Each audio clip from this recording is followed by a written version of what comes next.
isyong panlipunan. Mga isyong panlipunan kahit saan, kahit kailan. Mananatiling nariyan nga magpakailanman.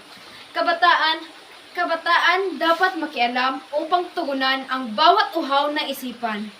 Ano nga ba ang iyong tugon sa mga isyong panlipunan? Narito tayo ngayon sa panahon ng kung saan laganap ang mga isyu. Isyu na kung saan araw-araw nagiging bisyo. Ikaw, ako, tayo, isipin ang mga kahihinatnan.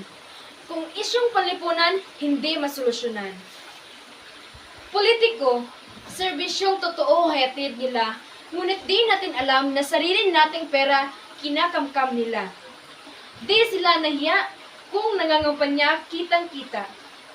Pag nanalo na may biglang nawawala. Droga, kung iisipin, ito ay gamot na nakakagaling sa sakit na dulot.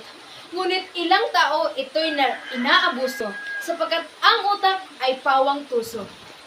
Ilan lamang ito sa mga isyong panlipunan sapagkat ang nabanggit ko ay di pa sapat at kulang na kulang.